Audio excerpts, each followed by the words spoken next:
Y vamos a tener una predicación que, como ustedes pueden ver ahí en sus boletines, una predicación muy importante que es "Sed santos porque yo soy santo". Ese tema es muy extenso y a mí se me hacía muy difícil ponerlo en formato folleto. Lo voy a tener así, no el día de hoy, pero tal vez la próxima semana, el próximo domingo lo tendré en folleto, para que ustedes lo puedan tener también con ustedes. Sed santos porque yo soy santo. La palabra santo significa apartado, y en el contexto bíblico significa apartado del mal, apartado o elegido por Dios y para Dios, para los propósitos de Dios. Y la razón por la que uno necesita vivir en santidad se encuentra escrito en Hebreos capítulo 12, versículo 14. Entonces ustedes pueden pasar conmigo al libro de Hebreos capítulo 12, versículo 14. Y dice así: seguid la paz con todos y la santidad, sin la cual nadie verá al Señor. Ahora, yo no sé tú, pero yo sí quiero ver al Señor, y no verlo como mi juez, sino verlo como mi Salvador. Entonces es bien importante, ¿verdad?, que nosotros hablemos acerca de lo que es la santidad, o lo que es vivir una vida santa, porque como podemos ver, hace la gran diferencia entre si vamos a estar con Dios o no al fin de los tiempos.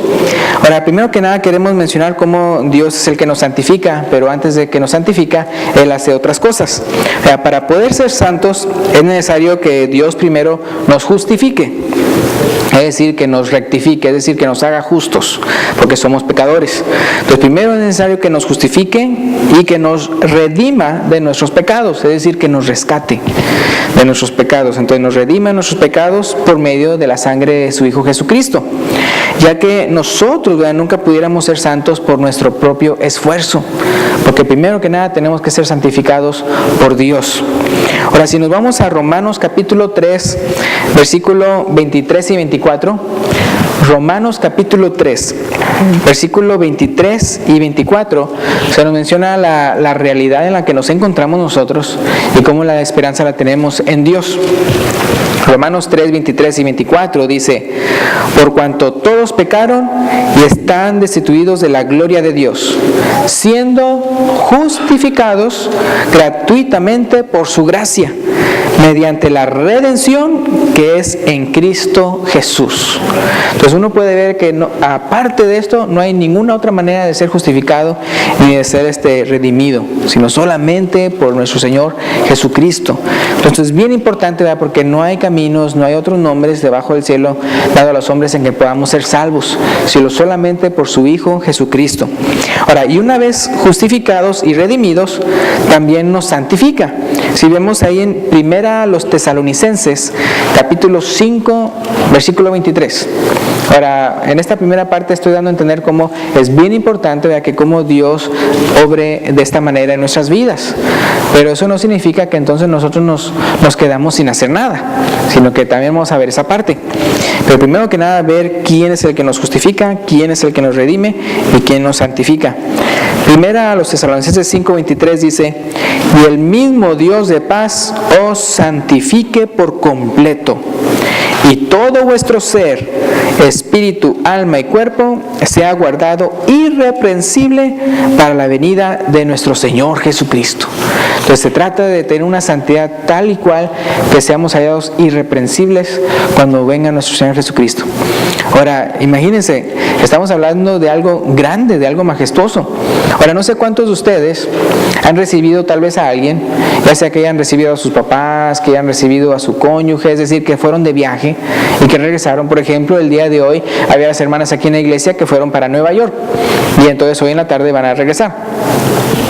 ¿Y se preparan ustedes para la persona amada que regresa o no, que viene a ustedes?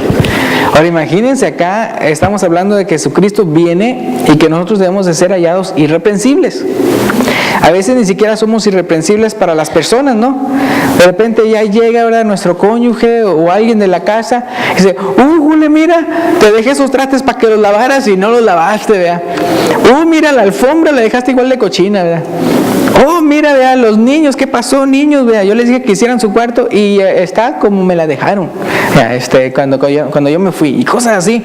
Ahora imagínense, vea, cómo tenemos que ser irreprensibles a la venida del Señor, y por eso dice que Dios es el que nos santifica también, porque sin Él estamos perdidos. Entonces es bien importante, ¿verdad?, cómo lo que hace Dios por nosotros. Ahora, como les decía antes, Dios requiere nuestra participación también. No se trata de que nada más Él haga todo y todo eso. Él hace lo que a nosotros no es posible, pero lo que a nosotros es posible, eso sí lo tenemos que hacer. Entonces, Dios quiere justificar, redimir y santificar a toda persona que esté dispuesta a seguir su santa voluntad. Es decir, Él no le aplica eso a nadie que no lo quiere. No es como aquellos vendedores, ¿verdad?, que de repente ponen su pie en la puerta, ¿verdad?, porque no quieren que uno les cierre la puerta, o que usted les responde, ¿verdad?, al teléfono y hablan y quieren convencerlo, ¿verdad?, que para venderles algo, y usted no quiere ser descortés de colgarles el teléfono y ya quiere que dejen de hablar y no quieren hasta ver qué agarran. Dios no hace eso. Él hace un llamado, Él nos dice la verdad: miren, ustedes están perdidos, ustedes necesitan salvación, porque si no yo voy a venir y voy a limpiar mi era. Entonces solamente pueden salvarse por medio de mi Hijo Jesucristo. Y entonces es bien importante que nosotros cómo respondemos, para ver si entonces vamos a estar al lado de Él o no. Entonces Él quiere justificar, redimir y santificar a toda persona que esté dispuesta a seguir su santa voluntad. Y la manera en que Jesús nos indica que manifestemos nuestro deseo de seguirlo se encuentra ahí en Mateo 28, 18 al 20. Mateo capítulo 28, vean el último capítulo de Mateo, ahí desde el versículo 18 al 20, los últimos versículos. Y dice: y Jesús se acercó y les habló diciendo: toda potestad me es dada en el cielo y en la tierra. Es decir, Él tiene toda autoridad. Por tanto, id y haced discípulos a todas las naciones. ¿Cómo? Bautizándolos en el nombre del Padre y del Hijo y del Espíritu Santo, enseñándoles que guarden todas las cosas que os he mandado. Y aquí yo estoy con vosotros todos los días hasta el fin del mundo, ¿verdad? Nosotros ya somos la iglesia, ¿verdad?, de Cristo. Es por eso que nosotros nos guiamos de lo que dice el Nuevo Testamento. Nosotros no nos guiamos según lo que dice el Antiguo Testamento, porque eso sería estar en la era mosaica o en la era patriarcal. Pero nosotros no, nosotros estamos en la era cristiana. Ahora, si se fijan, es una orden. Ahí cuando menciona, por tanto, id y haced discípulos a todas las naciones, Él está dando una orden, me diciendo, porque yo tengo la autoridad de decirlo, háganlo de esta manera. Y luego en la segunda parte del versículo 20, enseñándoles que guarden todas las cosas que os he mandado. Entonces, cuando uno viene a Cristo, uno sabe, ¿verdad?, es sabedor, tiene que ser sabedor de que usted está diciendo: yo quiero hacer la voluntad de Dios, y es a través de su Hijo Jesucristo. Entonces, por eso es bien importante leer la palabra de Dios para hacer las cosas que Él nos ha mandado. Y eso sí, una vez que te bautizas, tus pecados son justificados, tu alma es redimida por la sangre de Cristo y tu corazón es santificado por el Espíritu Santo, que comienza a morar en ti y a guiarte a una vida santa. Ahora, nuestra vida manifiesta quién es nuestro Dios. Esto es bien importante, porque unas personas ni siquiera lo piensan, y su vida manifiesta quién es su Dios. Entonces, si nos vamos a Levítico capítulo 20, versículo 7, está Génesis, Éxodo y Levítico. Es el tercer libro de la Biblia. Levítico capítulo 20, versículo 7, Dios le dice a su pueblo: santificaos pues y sed santos, porque yo Jehová soy vuestro Dios. Ahora, ahí se fijan ahí la razón que Él da, ¿por qué deben de ser santos? Dice: porque yo soy vuestro Dios. Así lo dice, porque yo soy vuestro Dios. Es decir, nuestra conducta identifica quién es nuestro Dios. Entonces dice: si yo estoy siendo su Dios, tienen que ser santos. Es decir, no debemos vivir de acuerdo a las costumbres de las personas que creen en dioses falsos. Acuérdense que ahí el pueblo de Israel estaba rodeado de personas que creían en puros dioses falsos. Igualmente uno, vean, se encuentra rodeado de personas que creen en otros dioses, vean, con dioses falsos y falsas enseñanzas. Entonces, en el caso de uno, no debemos de vivir de acuerdo a las costumbres de los otros, porque ellos están dejando guiar por sus dioses falsos, porque ellos viven de acuerdo a las enseñanzas falsas de sus dioses. En cambio, nosotros necesitamos vivir de acuerdo a nuestro Dios. O en otras palabras, cuando Pedro cita la cita esa de Levítico, fíjense cómo lo dice Pedro. En 1 de Pedro, capítulo 1, versículo 16, eso está casi al final de la Biblia, ¿no? 1 de Pedro, capítulo 1, versículo 16. Ahora, él está haciendo referencia a Levítico 27, que dice: sed santos porque yo Jehová soy vuestro Dios. Pero él ya le da una interpretación. ¿A qué se está refiriendo Dios con esto? Fíjense que dice ahí, dice que está escrito: sed santos porque yo soy santo. Entonces es la razón, dice, tienen que ser santos porque yo soy su Dios.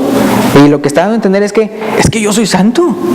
Entonces, si ustedes dicen que ustedes son mis seguidores, que ustedes son a los que les estoy mandando, ¿verdad?, mis ordenanzas, entonces tienen que ser santos porque yo soy santo.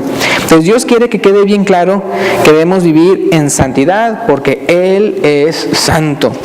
Y si vivimos de otra manera y nos decimos ser cristianos, le estamos manchando su nombre. Estamos manchando su nombre.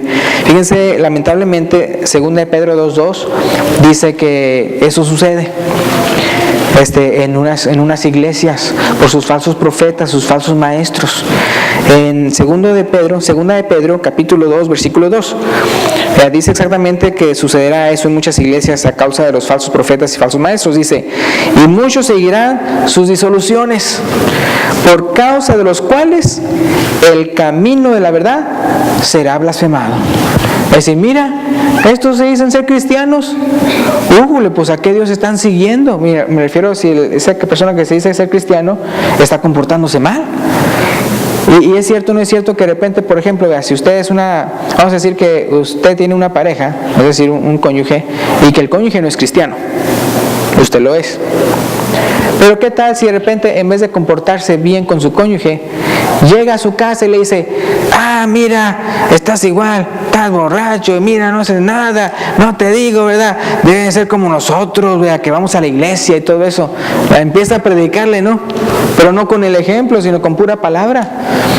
Entonces, ¿qué? Y muy, muy irreverente y todo eso.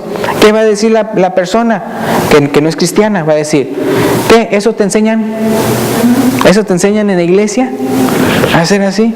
En cambio, yo he escuchado esto por testimonios de que ellos me lo han dicho, de hermanas que tienen cónyuges no cristianos, que ellas bien sometidas a su esposo, bien afables en su manera de ser, como dice la palabra de Dios que tienen que ser la mujer, y una manera pero bien bonita de ser. Y no, que si necesitaba el desayuno antes de ir a la iglesia, pues órale, lo hacía el desayuno y todo, ya. Si había que planchar, pues a planchar. Si había que hacer, hacía todo lo que fuera posible para que el marido fuera feliz, que no hubiera ni un pero el hecho de darle permiso de ir a la congregación. Y entonces, ¿qué pasa? Esas mismas personas no creyentes dicen dentro de sí: ¿qué le están enseñando a mi esposa? Porque es una mejor mujer ahora. Pues yo quiero ir. Y ellos entonces también se convierten. Y eso lo han dicho, ¿verdad? Lo han dicho una y otra vez diferentes hermanas de la iglesia, que así se ganaron también, ¿verdad?, a sus maridos, ¿verdad?, por sus acciones, ¿verdad?, santas. Entonces uno puede ver aquí, ¿verdad?, que lamentablemente, como dice 2 de Pedro 2:2, habrá quienes hagan lo contrario, que manchen el nombre de Dios, porque dicen que son cristianos y dan mucho que desear, porque se portan mal. Ahora, hablando de dioses falsos, por ejemplo, el que dedica su vida a las riquezas, no importa cuánto lo niegue, las riquezas se convierten en su Dios, vea. Y tarde o temprano las tratará de obtener de manera inmoral. Es decir, si mi propósito en esta vida es hacer riquezas, tarde o temprano, ¿verdad?, se convierte en mi Dios las riquezas. Ya no son el dinero el que me sirve a mí, sino yo soy el que estoy sirviendo a las riquezas. Y tarde o temprano voy a empezar a hacer trampa en el trabajo, aquí o allá, ¿verdad? O con los empleados, o con los, las víctimas, digo, no las víctimas, sino los clientes y cosas así, para tener más y más riquezas. Entonces, ¿por qué? Porque se convirtió en mi Dios las riquezas. Y por eso Jesús, ¿verdad?, en Mateo 6:24 dice lo que dice. Mateo 6:24. Dice Jesús: ninguno puede servir a dos señores, porque o aborrecerá al uno y amará al otro, o estimará al uno y menospreciará al otro. Y como conclusión, ¿qué le pone ahí? No podés servir a Dios y a las riquezas, ¿verdad? O es uno o el otro. Entonces es mejor servir a Dios. Y Dios, si Él quiere, ¿verdad?, Él nos puede dar riquezas. Si Él quiere nada más darnos lo suficiente, nos da nada más lo suficiente, ¿verdad? Pero la cosa es servir a Dios. Entonces, bien importante, ¿verdad?, cómo hasta las riquezas se pueden convertir en nuestro Dios falso. Ahora, Dios quiere que seamos santos también para distinguirnos del resto del mundo. Para distinguirnos del resto del mundo. ¿Ustedes pueden distinguir diferentes religiones por su manera de vestir o no? Por ejemplo, ahí hasta también, aquí también se ven, pero en Monterrey, cuando nosotros fuimos este verano, en las calles se veían también los menonitas, los que son los Amish. Entonces están con su overall y todo. Ahí cerca de la casa hay un Dutch farmer y todos así con sus barbitas, ¿vea?, y con su sombrerito, ¿vea?, las mujeres, ¿vea?, todas así con sus pero son comunidades, comunidades cristianas, se rigen por las leyes de Cristo. Y pero aparte viven como que si estuvieran en los 1800. Así es como viven, ¿verdad? Y por ejemplo en Pensilvania hay comunidades grandes de eso. También cuando yo estaba ahí en Indiana también ahí había. Y así en diferentes partes, también en México existen. Pero de una u otra manera usted puede distinguir a qué grupo pertenecen o algo. Ciertas personas por su manera de vestir y de actuar. Por ejemplo, el hermano René me mencionó el otro día que estaba bien contento porque ya de repente lo identificó, alguien que ni lo conocía lo identificó como cristiano. Le digo, tú eres cristiano. Y no porque él se lo había dicho, ¿verdad?, sino porque por su manera de ser. Pues sabía con eso ya que él era cristiano. Entonces él se alegró bastante, ¿verdad? Y eso es bien, bien bonito. Ahora, entonces Dios quiere que seamos santos para distinguirnos del resto del mundo. Si vamos a 1 de Pedro 2:9, ahí cerquita donde andábamos. 1 de Pedro 2:9, dirigiéndose a los cristianos, Pedro les dice: mas vosotros sois linaje escogido, real sacerdocio. ¿Y qué dice ahí? Nación santa, pueblo adquirido por Dios, para que anunciéis las virtudes de aquel que os llamó de las tinieblas a su luz admirable. Dice aquí nación santa. Entonces, no somos cualquier pueblo, somos un pueblo escogido, real sacerdocio. Ya no somos cualquier pueblo y por eso es que nos santificamos. Porque ¿cuál es nuestro propósito? Dice aquí que nuestro trabajo es anunciar las virtudes de aquel que nos llamó de las tinieblas a su luz admirable. Entonces, si yo voy a andar predicando eso, si ese es mi trabajo, anunciar las virtudes de lo, como dice en la palabra de Dios, del santo, santo, santo. ¿Se acuerdan que así se lo glorifica a Dios? En Apocalipsis, santo, santo, santo. Entonces, si yo voy a andar hablando de Él, yo me tengo que comportar como de una manera santa también. Ahora sí es bien importante, en el caso de nosotros, por ejemplo, como cristianos, otra vez por la santificación de Cristo, por el Espíritu Santo que está en nosotros ya somos llamados santos. En la carta de Romanos y en otras partes donde se menciona que nosotros, está hablando a la iglesia y le dice llamados a ser santos, ahí la palabra hacer no se encuentra en el lenguaje original, en el griego, es llamados santos. Se les llama santos. O sea, cualquiera persona que es cristiana ya está apartado por Dios y para Dios y apartado del mal. Entonces esa persona ya es santa. Le digo esto porque en la idea, ¿verdad?, del mundo es de que no, los santos pues son los que ya se murieron, ¿verdad? O los santos pues son los que beatifican y luego los santifican, ¿verdad?, que por los milagros, o los santos son pues lo que está ahí en el nicho. Así, no, o sea, los santos son los miembros de la iglesia de Cristo. Entonces es bien bonito, ¿verdad? Como dice aquí, nosotros somos nación santa, ¿verdad? Quiere Dios que nos distingamos de todos los pueblos del mundo. Y es por eso que en todos los días de nuestro peregrinaje aquí en la tierra, necesitamos encomendarnos a Dios, ¿verdad? Encomendarnos a Dios cada día para poder ser sacrificios vivos y santos, como dice Romanos 12. Romanos 12, capítulo 12, versículo 1.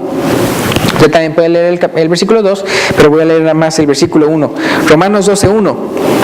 Así que, hermanos, os ruego por las misericordias de Dios que presentéis vuestros cuerpos en sacrificio vivo, santo, agradable a Dios, que es vuestro culto racional. Entonces, no hagamos diferencia, como algunas personas quieren hacer una diferencia entre el mundo espiritual y el mundo físico, dando a entender, bueno, yo sirvo a Dios, ¿verdad? Aquí en la iglesia, con los hermanos y todo eso, le canto alabanza, le ofrendo, lo que sea, y luego está mi mundo físico. Y en mi mundo físico, pues ahí yo soy el que tengo que hacer, a ver cómo le hago. Y no, acuérdense que nosotros, nuestro espíritu y nuestro cuerpo, ambos son de Dios. Y es por eso que entonces nosotros tenemos que nuestros cuerpos, dice, presentemos en sacrificio vivo, santo, agradable a Dios, ¿verdad? Y no debería ser difícil para nosotros hacer eso, ya que Jesús sí se sacrificó por nosotros hasta la muerte. Acuérdense que el sacrificio de nosotros es un sacrificio vivo. En el caso de Jesús, Él sí fue un sacrificio que fue torturado hasta la muerte, de muerte de cruz. Entonces fíjense lo que dice Tito 2.14. Tito 2.14, porque ahí se menciona una de las razones por la cual Él murió por nosotros. Porque sabemos todos que Él murió por nosotros para salvarnos. Él murió por nosotros para redimirnos. Pero Él no nada más murió nada más para eso, para que usted no se fuera al infierno. Y no nada más para que usted se fuera al cielo. Él se murió también para otra cosa más. Y aquí dice, en Tito capítulo 2, versículo 14, dice, hablando de Jesús, dice, quien se dio a sí mismo por nosotros para redimirnos, a rescatarnos de toda iniquidad. ¿Y qué más? Y purificar para sí un pueblo propio, celoso de buenas obras. Una razón por la cual Él nos rescató no nada más es para salvarnos de los pecados, sino que para que ya vivamos una vida nueva, para que ya seamos un pueblo de Él, celoso de buenas obras. Bien importante, ¿verdad?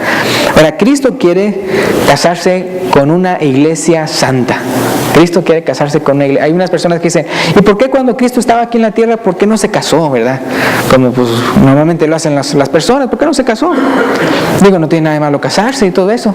Y les digo, no, pues es que no se casó porque está preparando a su esposa, está preparando a su novia, está preparando con quien sí se va a casar, que es con la iglesia, que es su esposa. Están las bodas del Cordero ahí en Apocalipsis. Pero por eso no se casó, porque algún día sí se va a casar.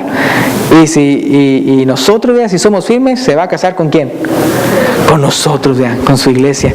Ahora, entonces, así como los varones en el día de su boda, ya, los varones, acuérdense, los varones, los que ya se han casado, así como los varones en el día de su boda no pueden esperar a ver a su futura esposa, ya, están, ándale, yo la quiero ver, aquí está parado y el novio y anda, yo quiero ver a mi esposa.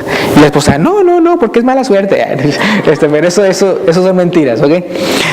Pero sí están así ansiosos para verlo, porque saben que va a presentarse de una manera radiante, una manera bonita, ¿verdad? Y vestida con un precioso vestido, ¿verdad? Y está nada más. Ay, así, y nada más está esperando eso, ¿verdad? Bueno, pues de la misma manera Cristo, ¿verdad? Pero Él con más ganas, ¿verdad? Porque a Él sí le costó. A Él sí le costó la purificación de su futura esposa, sabiendo que iba a valer la pena. Muchos el día de hoy, ¿verdad?, se casan con su novia, o sea, se casan con su futura esposa, pero no les costó nada, ¿verdad? Y luego ya después la andan maltratando y todo eso. Pero no, si se cuesta, como hay unas costumbres en ciertos pueblos, que no, si tú quieres a mi hija como tu esposa, me tienes que dar 5 vacas. Así lo hacen en Zimbabue. En otras partes, y una vez le preguntaron a de Zimbabue, y si está fea, 2 vacas. Pero hay unas partes, no sé si han visto, por ejemplo, unas costumbres, no sé si es en la India o dónde. Una vez yo lo vi, pero parecían hindúes, pero eran en Londres. Y era una limusina y era para unos que se iban a casar.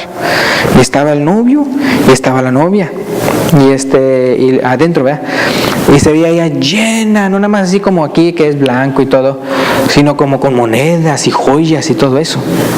Entonces hay unos pueblos que tienen la costumbre de que en el caso de la mujer cuando sale vestida, llena de dotes, llena de todo lo que el novio le dio al suegro, al futuro suegro, para mostrar que realmente la apreciaba, que realmente la amaba, que realmente la quería. Yo la quiero, yo la aprecio. Pues te va a costar chavo. Y no, pues así, entonces tantas monedas, tanto oro, tanto esto, todo eso, hasta que llega el día de la boda. Y ella manifiesta, vea, todo lo que la apreció él a ella. Entonces bien bonito, ¿no? Bien bonito eso. En cambio, no, ahora ya los novios quieren todo gratis y por adelantado también. Y así, y entonces es bien importante, ¿verdad?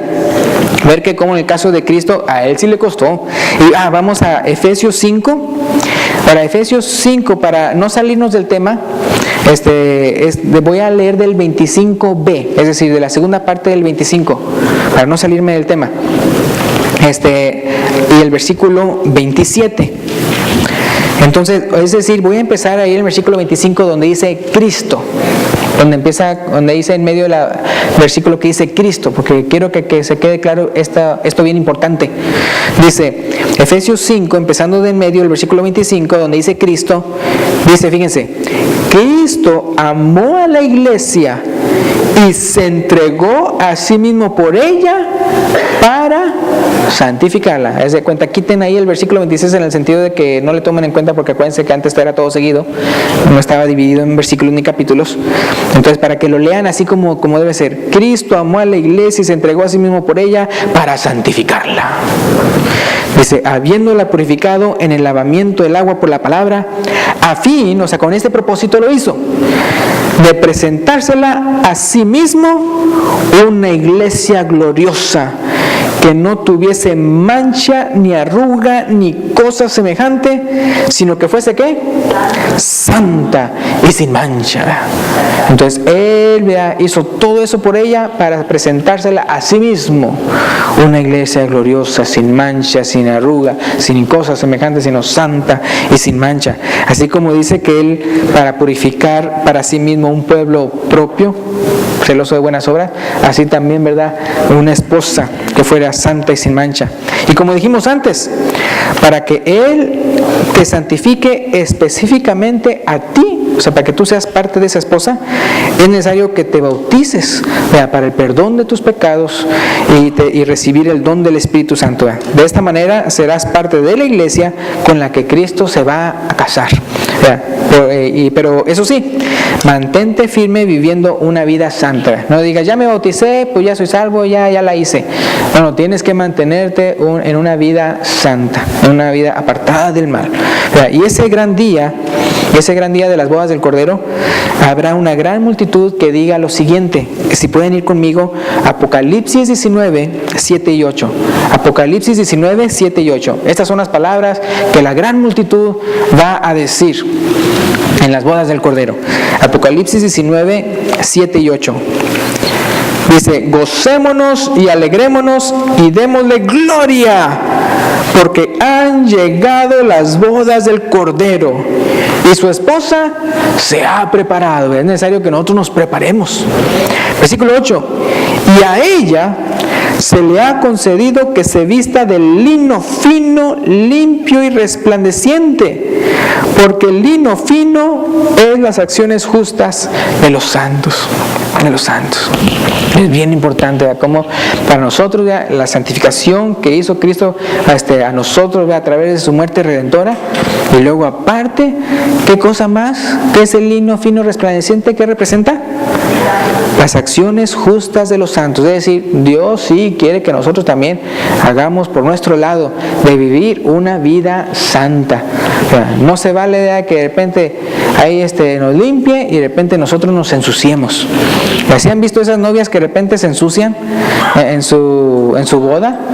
De repente están tan o algo así, de repente se tropieza, ¿verdad? De repente le prende fuego su vestido, de repente están en un laguito y ¡guau! y los dos para atrás en el agua, ¿verdad? O en un chiquero. Una vez, uno quiso hacerlo muy impresionante, muy impresionante, y lo que hizo fue que en un caballo, casi como si fuera un corcel, y está el novio, y que agarra a la novia atrás, ¿verdad? Con el vestido, y se va tron, y ¡pum! La novia que se cae ahí en el zacate, y el caballo, el corcel ahí como si nada. Pero hacen cosas así. Pero en este caso, hermanos, va a ser la boda de bodas, ¿verdad? La boda de bodas, la boda del Cordero y su esposa, ¿verdad? Y nosotros, la iglesia es su esposa. Pero es bien importante, ¿verdad? Seguir fieles. O si no, usted se casaría con una novia que de repente le sea infiel. ¿Qué tal si de repente ya tiene una novia y usted ya hizo mucho por ella y hasta le dio dotes y cosas así, ¿verdad? Para ganársela, y de repente se va con otro, y de repente con otro, y de repente esto? ¡Oh! ¿Qué pasó? ¿Se casaría con ella? No. Entonces, como Cristo entonces se va a andar casando con una que Él purifica y todo eso, y como quiera, y quiere hacer de las suyas y todo eso? No, ¿verdad? Porque entonces ¿a dónde nos vamos todos? Al cielo. Y en el cielo viven personas ¿qué? Personas redimidas, ¿verdad? Personas santas, personas que han purificado sus ropas en las sangres del Cordero. Entonces otra vez es muy importante cuando dice aquí las acciones justas de los santos, se está refiriendo a la iglesia, a los miembros de la iglesia. No se está refiriendo a una élite dentro de la iglesia, la cual no existe, o solamente a los que ya han partido de este mundo, sino todos los que somos parte de su reino. Ahora, la esperanza que tenemos en Dios merece nuestra santificación. La esperanza que tenemos en Dios merece nuestra santificación. Ahí sí vamos a Primera de Juan capítulo 3, 1 al 3. Primera de Juan 3, 1 al 3. Dice algo, ¿verdad?, que nos debe motivar a vivir una vida santa. Primera de Juan capítulo 3, empezando el versículo 1. Dice: mirad cuál amor nos ha dado el Padre para que seamos llamados hijos de Dios. No nada más su esposa, no nada más su pueblo predilecto, sino también dice hijos de Dios. Hermanos, wow, qué maravilla. O sea, solamente eso nos debería de decir, wow, yo quiero ser como Él. Si usted tiene un papá pero que es muy bueno, que es una persona pero de mucho buen carácter y todo eso, ¿no quiere usted ser como Él? Sí, ¿verdad? De repente que le digan, vea, tú ya eres, ¿verdad?, hijo de Dios, por todo lo que Cristo hizo por ti y todo eso. Y aquí dice, mirad cuál amor nos ha dado el Padre para que seamos llamados hijos de Dios. Por esto el mundo no nos conoce, porque no le conoció a Él. Amados, y vuelve a repetir eso, ¿qué? Ahora somos hijos de Dios. Y aún no se ha manifestado lo que hemos de ser. Vea, si usted cree que usted ya se manifestó lo que va a ser usted, eso no, hombre. Ahorita el cuerpo que usted tiene, ¿verdad?, y las cosas que tal vez Dios le ha bendecido, eso no es nada en comparación a lo que viene. Dice, aún no se ha manifestado lo que hemos de ser, pero sabemos que cuando Él se manifieste, seremos semejantes a Él, porque le veremos tal como Él es. Dice el versículo 3, y todo aquel que tiene esta esperanza en Él, ¿qué hace? Se purifica a sí mismo, así como Él es puro. Así como dijimos en el tema, sed santos, porque yo soy santo, dice el Señor. Pues aquí dice que el que tiene esa esperanza en Él, se purifica a sí mismo, así como Él es puro. Así es como Él es puro. Y es que, no sé si tú lo has sentido, pero en serio que se siente bien rico cuando uno verdaderamente está viviendo en una vida sana, libre de condenación del pecado. Es decir, no se vive a gusto en esta vida con una conciencia sucia. Es decir, no se vive a gusto en esta vida con sentimientos de culpa, con sentimientos de que, ay, hice esto, ay, hice aquello y todo eso. Entonces, ¿para qué hacerlo? Nada más por unos minutos de placer, o por unos minutos de coraje, o por unos minutos de envidia, o por unos minutos, o sea, ¿para qué? Para después nada más sentirnos después así desagusto y sentir la conciencia que nos está diciendo, estás haciendo mal, ¿verdad? Y sentirnos así como sucios, y sentirnos así como que andamos desviándonos con remordimientos, ¿verdad?, sentimientos de culpa. Pues no se puede vivir a gusto así. Pero si usted trata de hacer lo más posible, de evitar el pecado y hacer todo bien, no importa que tenga una casita, no importa que tenga un carrito, no importa que tenga ahí ¿cómo se llama? Ropa de segunda, no importa nada de eso, usted vive su vida bien a gusto. ¿Por qué? Porque no tiene en su conciencia, ay, estoy haciendo esto malo, ay, estoy haciendo esto mal, ay, no estoy haciendo mal. No, usted rectifíquese, usted arrepiéntase, vea, y haga la voluntad del Señor, y usted va a vivir una vida muy llena, muy plena, en el que usted va a sentir cada bendición de Dios como algo bien refrescante. En cambio, vea, para aquella persona que no se arrepiente, cada bendición que viene de Dios no lo refresca, sino lo siente, ay.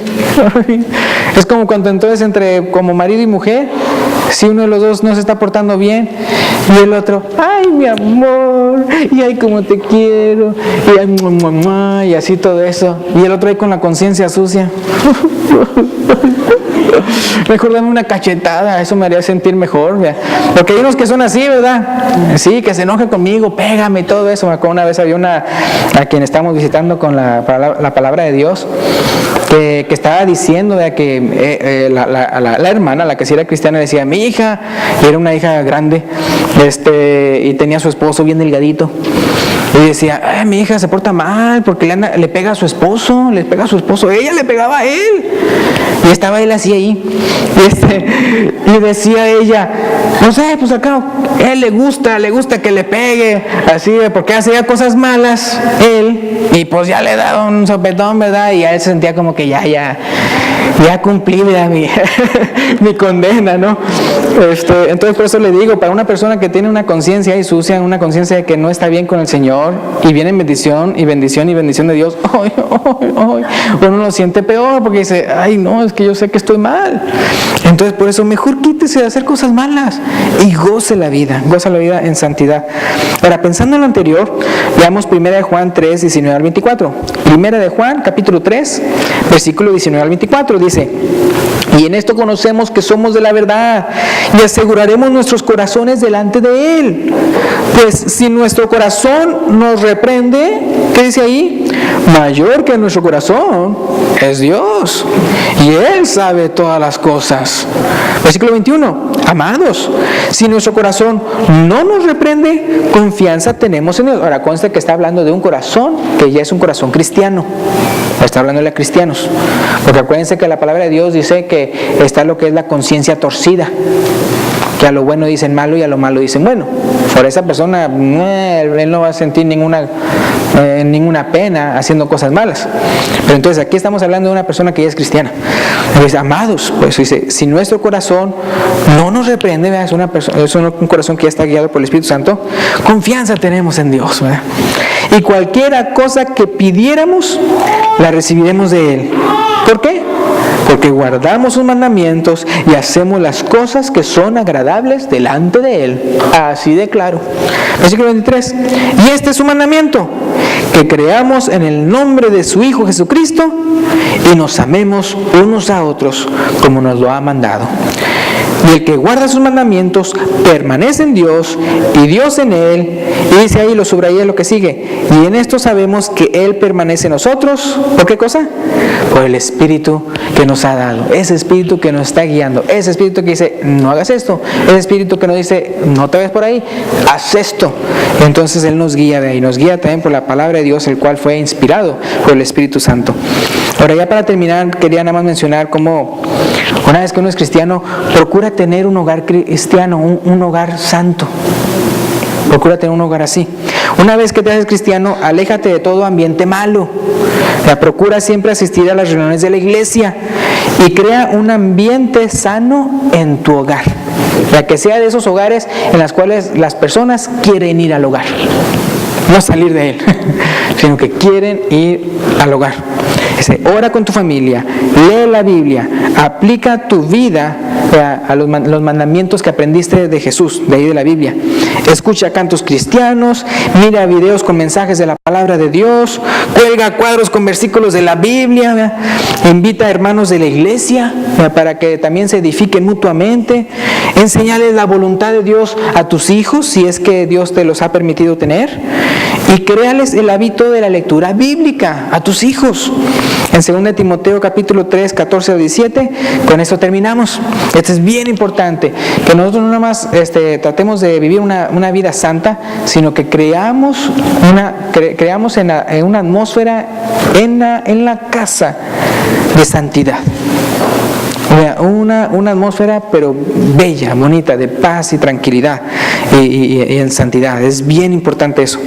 En 2 Timoteo capítulo 3, 14 al 17, para ver la importancia de que es enseñarle a los hijos desde chicos la palabra de Dios. Dice así: pero persiste tú en lo que has aprendido y te persuadiste, sabiendo de quién has aprendido y que desde cuándo, y que desde la niñez has sabido las sagradas escrituras. Hermanos, si ustedes no crecieron en la iglesia, sino que ya vinieron a la iglesia como adultos, no esperen a que sus hijos ya hasta que sean adultos para que entonces le enseñen de la Biblia en su casa. Tampoco sean de los papás que dicen, pues yo por eso los mando a la clase bíblica para que ahí le enseñen. No, es bueno que tengamos clases bíblicas y amamos bastante a nuestras hermanas que se dedican tanto a decirles la palabra de Dios a nuestros hijos, pero nosotros somos los responsables, los papás, de transmitírsela a nuestros hijos. En este caso a Timoteo fue su mamá y su abuela las que le transmitieron la palabra de Dios a Timoteo. Dice que Daniel ha sabido las sagradas escrituras, las cuales te pueden hacer sabio para la salvación por la fe que es en Cristo Jesús. Primeramente, para ser salvo. Y después, versículo 16, toda la escritura es inspirada por Dios y útil para enseñar, para redarguir, para corregir, para instruir en justicia. Versículo 17, a fin de que el hombre de Dios sea perfecto, enteramente preparado para toda buena obra. Entonces, qué bueno fuera que sea que desde chicos ya sepan, ¿verdad?, la palabra de Dios, ya la hayan leído toda. Que para cuando vengan amiguitos o cosas con influencias malas, ellos ya sepan la voluntad de Dios. Ellos ya sepan lo que las historias dicen que les pasó a los malos que no obedecieron a Dios. Que ellos vean qué le pasó a las personas santas, a las que se entregaron a Cristo. Qué es lo que le pasó a las personas que sí pusieron su fe en Cristo o en Dios, en el Antiguo Testamento. Entonces, bien importante que ellos vean, porque estos no son fantasía, no son como los cuentos, ¿verdad?, que ponen en las bibliotecas y todo eso, sino esto es verdad, esto es historia y tiene el propósito de que nosotros nos convirtamos al Dios vivo. Bueno, pues muchas gracias y esperamos que sea de mucha edificación, porque para dar a entender cómo la santidad es bien importante para nuestra vida diaria.